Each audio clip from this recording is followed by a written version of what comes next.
Pasta 3. Parte 3. Base Bravo.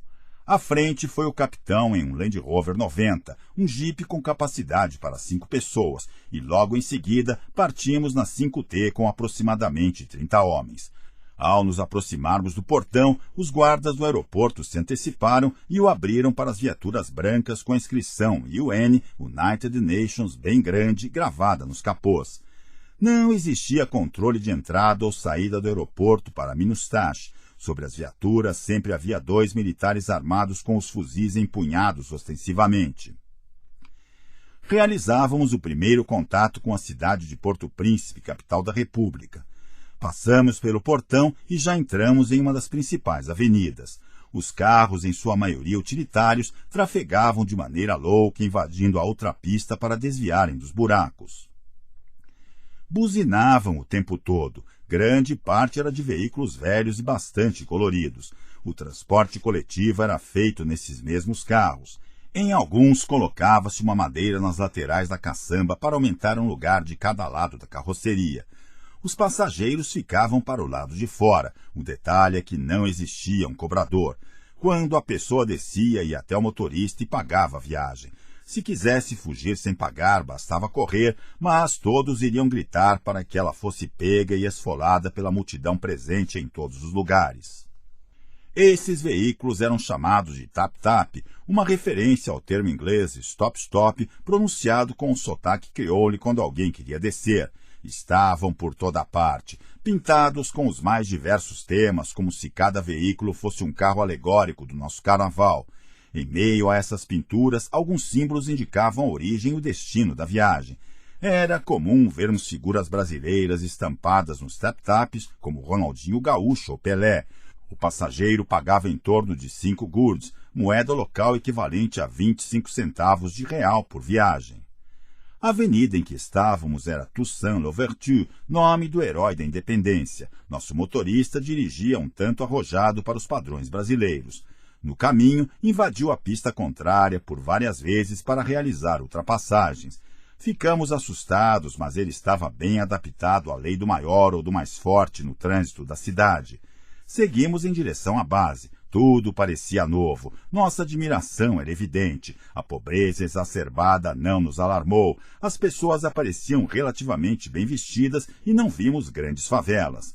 Algumas construções até razoáveis iam surgindo. Apareceram postos de gasolina, ambulantes no trabalho informal, como vendedores nas esquinas, e trânsito na mais completa desordem.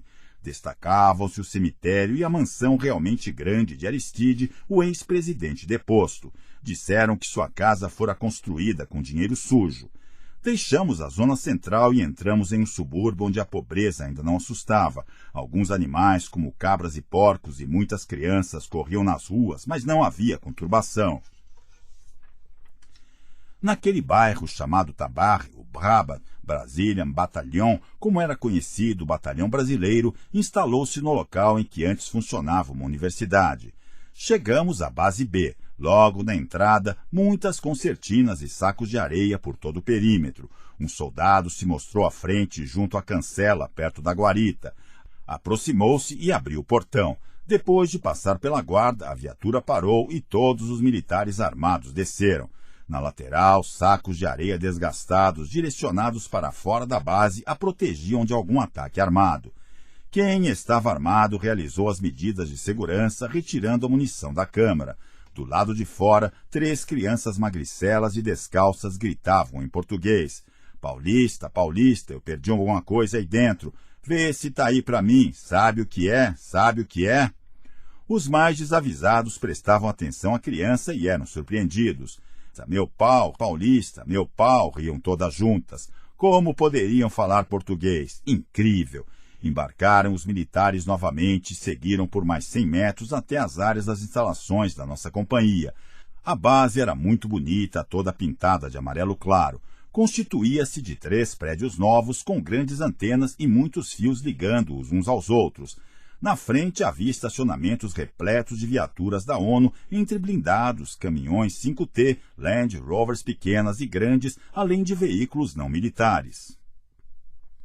O primeiro prédio reunia as instalações administrativas do batalhão. O segundo, a companhia de comando e apoio, as instalações de internet e a telefonia social, um serviço gratuito para os militares que queriam entrar em contato com as famílias. O terceiro prédio abrigava de um lado os alojamentos da terceira companhia e do outro os alojamentos do esquadrão de cavalaria. Este era chamado de Bel Air, uma referência a um dos bairros mais carentes de Porto Príncipe. Ali moravam todos os militares da companhia de fuzileiros. No fundo dos prédios, uma grande quantidade de contêineres dispostos um ao lado do outro também delimitava o perímetro da base.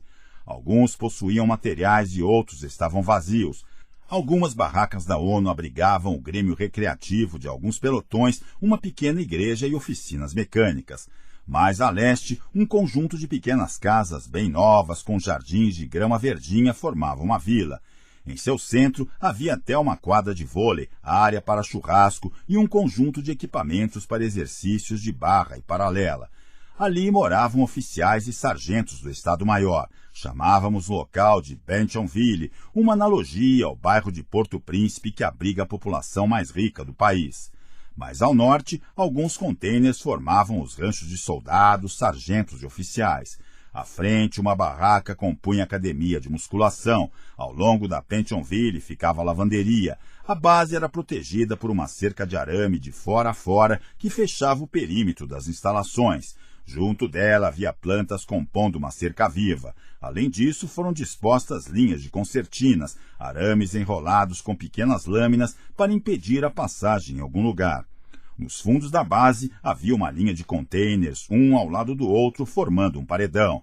No alto deste, ao redor da cerca, soldados vigiavam a base em 7 postos de sentinelas armadas com fuzis, espingardas calibre 12 e granadas não letais.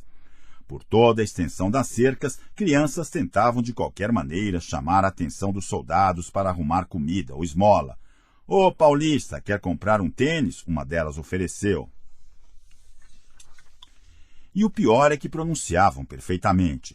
Mas como aprenderam? Realmente era incrível ver como aquelas crianças que não iam à escola nem faziam refeições todos os dias conseguiram aprender a falar português só de observar os brasileiros na base.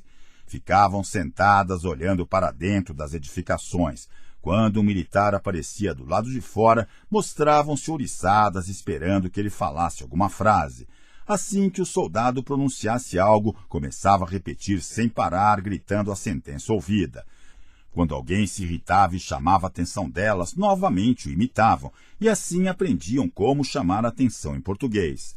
Dessa forma, por incrível que pareça, surgiram diversos intérpretes, os quais, depois de um ano da Minustache em Tabarre, falavam português fluentemente, em que pese haverem adquirido todos os vícios de linguagem dos soldados. Quando o contingente dos gaúchos partiu, os garotos se expressavam em português com sotaque gaúcho. Quando eram os cariocas, falavam como estes. Da mesma forma ocorria com os paulistas. Havia um grande temor das crianças passarem drogas para o batalhão, levando o comando do Brabate a proibir qualquer tipo de contato com os haitianos do lado de fora da base. Ainda assim, elas conseguiam trazer mercadoria para os soldados, como camisetas de times de futebol, tênis, aparelhos eletrônicos de última geração, máquinas fotográficas e até computadores. Existiam ainda os intérpretes que levavam mulheres para oferecê-las em troca de ração operacional ou outro tipo de comida. Alguns chegavam a oferecer suas próprias esposas ou irmãs. Por vezes surgiam histórias de alguns militares, depois de 6 meses longe das famílias, haverem desfrutado desses serviços. Mas nada foi confirmado, até porque era clara a postura repressiva em todos os escalões quanto a qualquer fato com indícios dessa natureza. Era a base B. Pasta 4. Parte 4. Os que partiam. As viaturas estacionaram. Desci-me e reuni com os outros tenentes. Eram 11 horas. O capitão se aproximou. Achem um canto para vocês no alojamento dos tenentes e coloquem os soldados em algum lugar também. As instalações da companhia têm 3 andares. Os oficiais e os sargentos têm que ficar no terceiro. Os cabos e soldados no primeiro ou no segundo. Depois a gente se ajeita melhor. No térreo ficam a reserva de material, o posto de comando, PC e a sala de comunicações. Existe um container na frente do prédio onde os armeiros mantêm os armamentos. Se vocês precisarem de meios de visão noturna ou algum equipamento especial, podem ir lá também. Peguem a munição, o colete balístico e o rádio. Avancem para o rancho ao meio-dia e se reúnam comigo o quanto antes. Entendido, capitão? O capitão subiu em direção ao seu alojamento. Bacana esta base, disse Cobra. Vamos lá para ver o alojamento, falei. Subimos os lances da escada externa do prédio, arrastando nossas pesadas bolsas modelo T10. No terceiro andar, uma varanda de fora a fora interligava todos os quartos. Um feixe de fios também se destacava na paisagem de uma ponta a outra. Eram as instalações da internet. No Haiti podia até faltar água para os soldados, que não haveria tanto problema. Mas ficar um único dia sem conexão era dor de cabeça na certa. Os soldados enlouqueciam. No último quarto ficava o capitão-comandante da companhia, Falcão, o subcomandante da companhia, Itororó, e o tenente médico, Baby Doc. O penúltimo era dos tenentes. Entramos. Com licença, gritei. Entre aí, respondeu-me uma voz desconhecida. Um tenente nos recebeu sentado em uma cadeira escolar com um notebook interligado à internet. Tô falando com minha mulher, espere um pouco que eu já falo com vocês. Com um fone de ouvido, continuou a conversa, enquanto a gente tentava achar um lugar para soltar as malas em meio à bagunça de materiais espalhados. O cômodo era um pequeno apartamento com uma sala conjugada à cozinha, 2 quartos também pequenos e um banheiro. Soltei minhas malas e me apossei de uma cama ao fundo da sala. Essa já é minha, Tsunami, pegue a dos fundos. Beleza, deixe um quarto para o Cobre e para o Fantasma, que são mais antigos. Concordo. Em seguida, o tenente da internet retirou o fone de ouvido e veio nos receber. Abriu uma pequena geladeira, pegou uma Pepsi gelada e ligou a televisão. E aí, rapaziada, vocês não têm ideia de como estou feliz por estar vendo vocês aqui. É sinal que meu tempo se acabou. Tá passando a Globo? Perguntou Tsunami. Tá sim, aqui as comunicações, companhia de comunicações, conseguiram pegar o sinal da Globo Internacional. Dá para ver o jogo brasileiro e até novela, falou o tenente. Mas essa TV é de vocês? Perguntei. É sim, compramos a TV 14 polegadas e a geladeira e queremos vender para vocês. Se não quiserem, eu vendo para algum soldado. Não, pode deixar que a gente compra. Quanto vocês querem? Pela geladeira, $300. Eu pensei quieto. $300 vezes a cotação 2,33 eram quase R$700. Um absurdo, estavam querendo roubar a gente. Que é isso, cara? São mais de R$700, vocês estão fora da realidade. Não pense em real, senão você vai achar tudo caro. A nossa cabeça só fala em dólar. Disse isso fazendo lembrar que recebiam em dólar havia 6 meses, pois nem sabia mais a cotação do real. Mas se vocês não quiserem, a gente vende para outro. E os fios da internet a gente vai vender também. Se não gostarem, eu vou levar para o Brasil. Essas negociações de materiais nas trocas de contingentes eram frequentes e turbulentas. De um lado, os vendedores que estavam retornando ao Brasil com dinheiro no bolso, mas precisavam vender logo, pois não podiam transportar os utensílios no avião de retorno. De outro, os compradores que chegavam ao Haiti precisando do material, mas estavam ainda sem dinheiro. Em alguns casos, os vendedores não obtinham sucesso e se sentiam ultrajados. Acabavam, então, quebrando geladeiras, ventiladores e até mesmo computadores. Chegavam a jogar tudo do telhado em vez de entregarem as mercadorias gratuitamente ao que esperavam a última hora antes do embarque para obter algum proveito da negociação. Ficamos quietos e mudamos de assunto. Tem alguém aqui nesta cama? Não, o tenente dessa aí já foi embora. Só estamos eu e outro. Ele é do quarto do fundo, mas hoje está em sítio militar. Bem, depois a gente conversa melhor. Vamos descer para cautelar as coisas, eu falei. Os dois concordaram e descemos. No térreo, atrás de uma das portas, ficava a subtenência local em que se concentrava a reserva de material. Um amontoado de objetos jogados, uma desorganização que só um verdadeiro super-subtenente seria capaz de entender. Além do básico, como colchões, cabos de rede, cantis e marmitas, o encarregado de material guardava também coletes balísticos, óculos de proteção e outros produtos operacionais. Em um dos quartos, em meio à bagunça, alojava-se o próprio funcionário. Batemos a porta e entramos. O subtenente Carioca conferia e passava a responsabilidade de reserva ao nosso encarregado de material. Em meio àquela desorganização, em um ambiente quente e abafado, acautelamos os coletes. Tenente, este aqui ainda está meio suado porque o soldado devolveu agora, disse ele. Os coletes utilizados pelos fuzileiros eram israelenses, considerados os melhores balísticos do mundo, com proteção na frente, na lateral e nas costas. Eram bastante pesados também, mas em 6 meses eu não veria fuzileiro algum reclamando do peso. Pelo contrário, todos considerariam peça obrigatória e indispensável.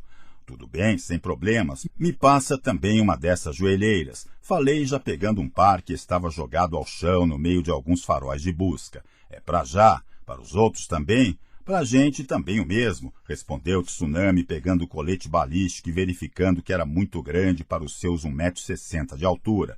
É, tenente, esse é grande, mas é melhor, vai proteger mais o seu corpo, falou o subtenente. Vai proteger o corpo todo desse tampinha, disse Cobra. Tsunami olhou de lado para o Cobra e deu um murro no peito dele. Fique esperto, porque tu é grande, mas não é 2. Cale a boca e acautele isso logo, a Tarzan de Samambaia, noivo de bolo, pintor de rodapé, completou Cobra. O clima entre os tenentes sempre foi assim, descontraído e de muita brincadeira, desde a formação da 3ª Companhia de Força de Paz. Havia grande amizade e sincronia de pensamentos. Ajudávamos uns aos outros, não só individualmente, mas também nos preocupávamos em não sobrecarregar um ou outro pelotão. Quando víamos que isso estava para acontecer, redistribuíamos as missões. Esse procedimento foi mostrado pouco a pouco aos soldados e todos passaram a ter o mesmo pensamento. Pegamos os coletes, bem como as joelheiras, e partimos para o apartamento no qual ficava o PC do comandante de companhia. Lá encontramos a sargente Ação, em um dos quartos a sala do capitão e no último o Furriel. Era onde se concentrava a parte administrativa. Entramos, o Furriel antigo já havia passado a função para o novo. Furriel, viemos pegar nossa munição. Quanto é? Perguntou Cobra. Eu tô pagando 80 cartuchos M1 comuns e 20 traçantes para fuzil, além de 45 tiros para cada pistola. Pegamos a munição e na sala ao lado acautelamos o rádio. Em seguida, subimos ao alojamento para nos equiparmos. O colete balístico a gente acoplou ao de assalto, no qual eram guardados os carregadores, a pistola, o rádio e outros equipamentos.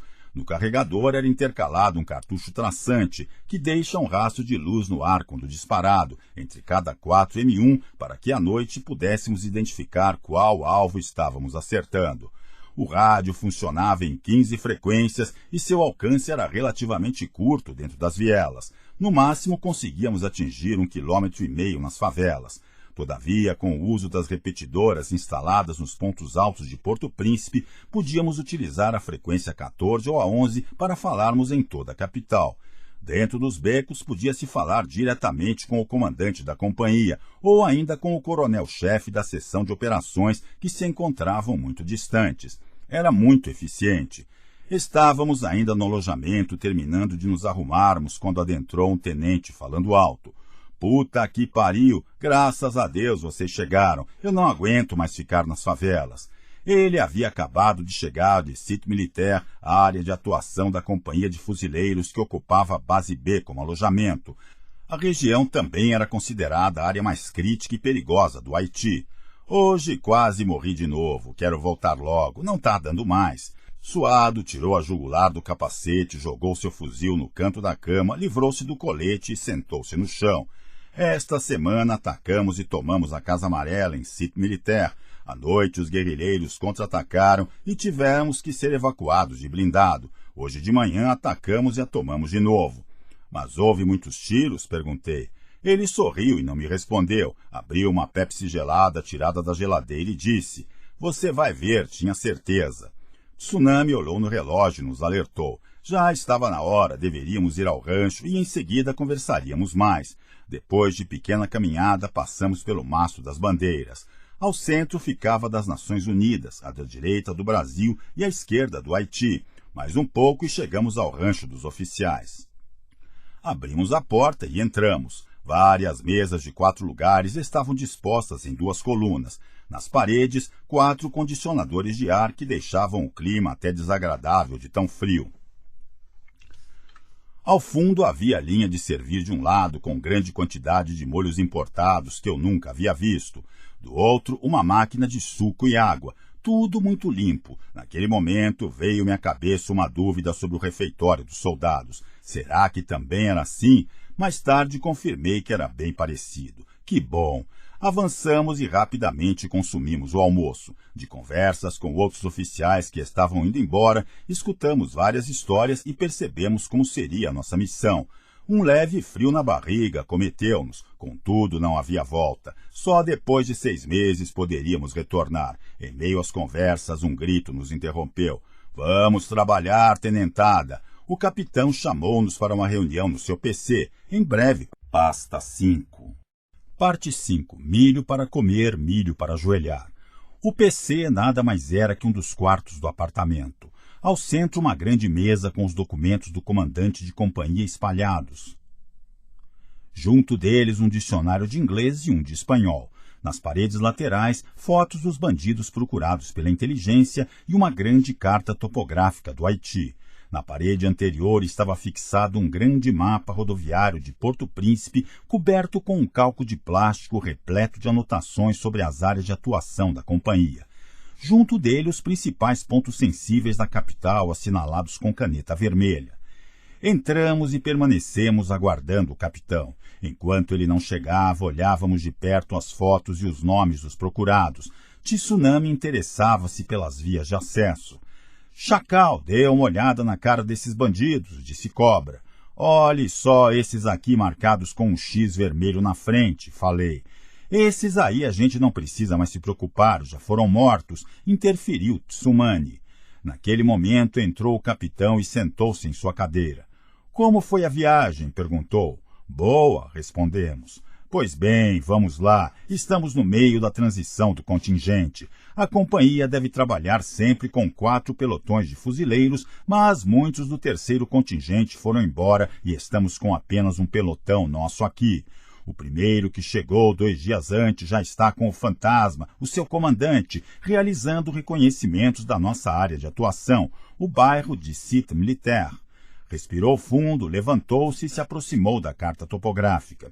Mostrou-nos a cidade de Porto Príncipe, a zona litorânea ao norte do país, e apontou no mapa as áreas mais importantes da capital. Por aqui é a base. Nesta região fica o Hospital Argentino, para onde qualquer ferido nosso deve ser evacuado, e diante dele a base aérea do Chile. Nenhum civil é aceito naquele hospital, mesmo que esteja morrendo. Começou então a nos contar sobre os fatos mais recentes de Cité Militaire. Na semana passada, os cariocas tomaram um reduto de bandidos chamados de Casa Amarela. Parece que um pelotão precisou ser evacuado lá pelos Urutus sob um forte contra-ataque dos bandidos. Depois disso, já nesta semana, estamos retomando o local, mas os tiroteios acontecem diariamente. Eu e os outros 2 tenentes prestávamos atenção com a consciência de que qualquer detalhe poderia mudar destinos. Enquanto os demais pelotões não chegarem, vocês deixarão os soldados que já estão conosco aqui na base tirando serviços. Agora vamos dar uma volta para vocês conhecerem melhor a área. Partiremos em 5 minutos. Podem se retirar. Saiu arrumando a antena de seu equipamento de rádio enquanto permanecíamos no PC analisando as rotas e os procurados. Lá fora, o radiooperador do comandante de companhia, que também era um motorista de Land Rover, manobrava a viatura para nossa saída. Tenente, tá pronta a viatura, disse o motorista. Já vamos, Raio, respondeu Tsunami. Embarcamos e logo em seguida chegou o capitão. Pode partir, Raio. Carregamos nossos fuzis e partimos. É difícil descrever a sensação daquela hora. Éramos como jogadores estreantes, doidos para mostrar serviço, mas com receio do que poderia acontecer. Na verdade, desejávamos já ter experiência, mas ela só seria adquirida com o tempo.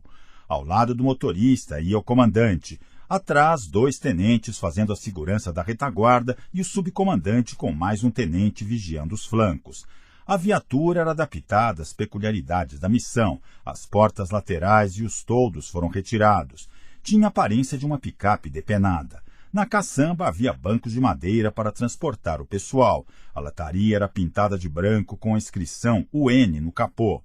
O veículo abandonou a base. No caminho observávamos tudo. Nas ruas as casas eram todas pobres, sem exceção. Não havia pintura em parede alguma, somente o reboco desbotado dos muros que contrastava com o colorido das tumbas dos cemitérios, por tradição sempre bem pintadas. Andamos um pouco e logo no princípio do deslocamento a viatura parou. "Olhe só, Chacal, tire uma foto disso aí", falou Falcão. Na pista, uma família inteira de porcos grandes, ou melhor, gigantes, atravessava a rua na mais santa paz. O pai e a mãe, verdadeiros monstros da sujeira, eram seguidos por uns 2 ou 3 filhotes, também grandes, e mais 6 pequenos, todos imundos e bem mais gordos que as crianças abandonadas que observavam a cena no meio da via com a maior naturalidade. Aguardamos sua passagem e prosseguimos em nossa primeira viagem pela capital. Mais à frente chegamos a uma região mais urbanizada, mas não com menores problemas. Em um entroncamento de estradas, uma multidão de vendedores ambulantes tomava as pistas realizando o comércio de calçados e alimentos. Os carros vinham de todas as direções. Não havia controle ou consenso sobre qual seria a via preferencial. De repente, o trânsito parou. Olhei por cima da viatura e vi o cruzamento travado. Parecia que todos os carros haviam sido colocados ali ao mesmo tempo. "Chacal e Tsunami, desçam lá e vejam o que dá para fazer." Descemos e fomos à frente. O trânsito mostrava-se completamente obstruído. Nenhum carro conseguia seguir em qualquer uma das direções. O entroncamento tinha 8 pistas de ida e vinda e em nenhuma era possível prosseguir. Entramos no meio dos carros e começamos a lançar algumas ordens com gestos e ações, já que o dialeto crioulo era quase ininteligível para nós. Apontei o dedo para um veículo e com as mãos fiz sinal para afastar-se. Enquanto isso, Tsunami fez o mesmo abrindo a outra via. Assinalei para o motorista afastado aguardar e com a outra mão liberei uma das vias. Tsunami repetiu do outro lado. O tráfego começou a fluir. Fomos controlando os carros até a viatura atingir nossa posição. Embarcamos em movimento e deixamos o caos do trânsito ao entendimento do acaso novamente. Prosseguimos na mesma avenida e as novidades surgiam a nossos olhos a todo instante. Depois passamos por uma procissão na qual dezenas de mulheres bem vestidas caminhavam pela rua se abanando em razão do calor e cantando músicas em creole, que eram acompanhadas por uma pequena banda com instrumentos típicos de lá. Elas andavam enquanto seguravam e beijavam os terços. Junto delas iam muitas crianças. O Haiti é um país predominantemente católico, mas o voduísmo também está presente na maioria das casas. Dizem os próprios moradores que o haitiano de dia é católico e à noite é voduísta. Em nossas caminhadas, sempre observávamos casas com bandeiras coloridas hasteadas em mastros altos. Depois de algum tempo, percebemos que indicavam os principais centros e líderes do vodu. Enfrentamos grandes problemas em virtude da ligação entre os líderes voduístas com o crime organizado. Normalmente era possível encontrar armas artesanais ou pequenas quantidades de drogas nas proximidades desses centros. Mais à frente passamos pelo aeroporto. Ali um amontoado de crianças perambulava sem rumo pelo lado de fora da pista. Ao avistarem as viaturas dos brasileiros, pulavam, gritavam e acenavam para os soldados. O mais interessante era escutá-las dizendo termos e gírias brasileiras como "fala sangue bom" ou ainda "é essa porra mesmo". Atingimos a Mãozinha, uma rotatória com um monumento de 2 mãos segurando o globo terrestre.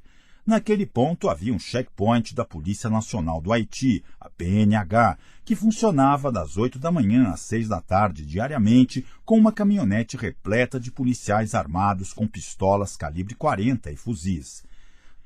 Da rotatória saía outra avenida, descendo na direção leste rumo ao mar, delimitando nossa zona de ação.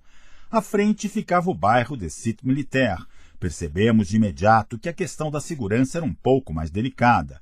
Havia, a partir daquele ponto, uma viatura da PNH em cada travessa da avenida, mas nenhum policial se atrevia a adentrar o bairro a leste da via. Seguimos mais um pouco pela mesma rota e chegamos ao ponto inicial da nossa principal área de atuação, o supermercado Red Planet. Estávamos em Site Militaire. O Red Planet ficava na esquina da avenida Toussaint Louverture com a rua Ferré-Simon que adentrava o bairro. Até o supermercado, o tráfego de viaturas e de carros era normal. Diante dele, ainda na avenida, havia uma viatura da PNH. 3 homens bem armados, embarcados, vigiavam. Ao virar na Frère-Simon, ainda diante do Red Planet, havia um blindado da Jordânia com as portas abertas e 2 homens desembarcados também vigiando a Frère-Simon. Podem carregar as armas, disse o capitão. A gente já está com elas carregadas. Toda vez que passar por aqui, se não carregou, tem que carregar. Entendido, respondemos. O comandante da companhia apontou o seu FAL, fuzil automático leve, para cima e engatilhou a arma. Aquele barulho era extremamente ameaçador, mas as pessoas que por ali passavam não se assustaram. Parecia uma prática totalmente dentro de seu cotidiano. Prosseguimos. Ao passar pelos jordanianos, o capitão perguntou se algo diferente estava acontecendo e eles responderam terem ouvido tiros havia pouco mais de 5 minutos na direção da rua Magnólia. A viatura seguiu e nada escutamos.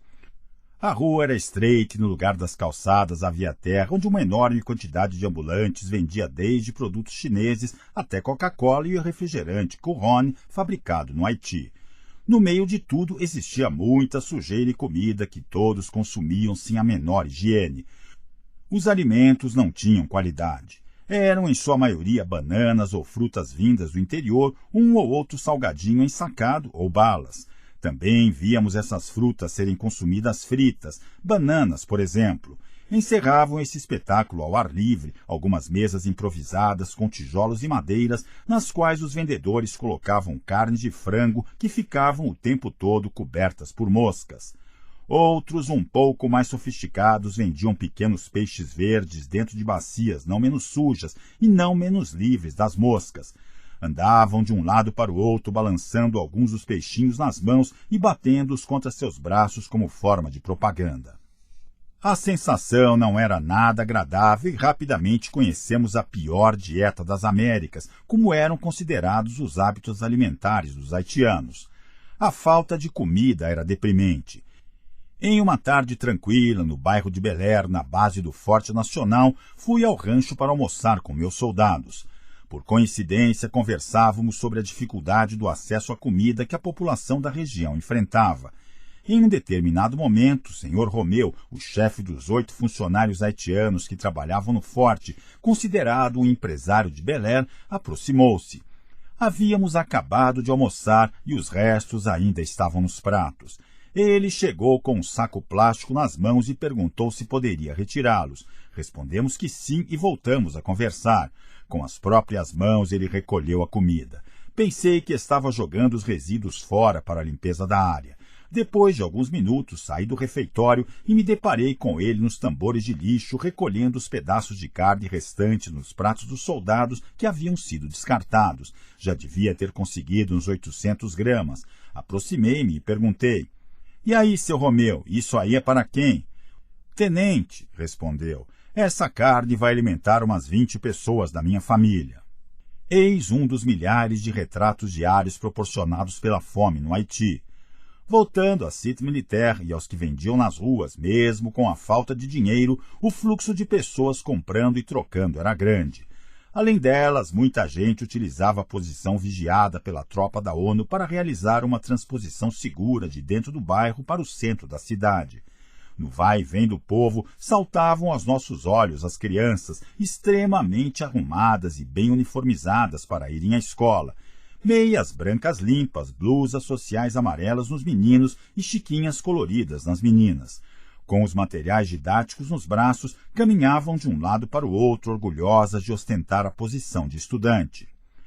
A questão de educação no Haiti sempre foi levada muito a sério dentro das escolas.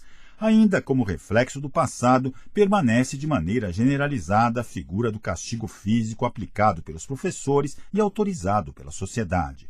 Se uma criança se atrasa, faz bagunça ou chega com o uniforme sujo e amarrotado, com certeza sofrerá uma repressão por parte da diretora, que pode fazer o uso de uns simples beliscões ou utilizar-se da velha palmatória aposentada no Brasil há pelo menos meio século.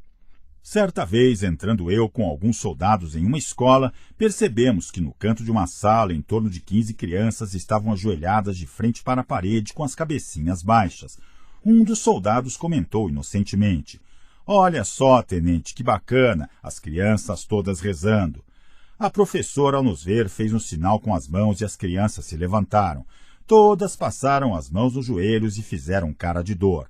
Na verdade, não estavam rezando. Haviam feito alguma travessura e a professora colocara-as de castigo ajoelhadas em um pouco de milho. Na sala ainda havia uma espécie de armário bem apertado, servindo de solitária para os que saíssem da linha.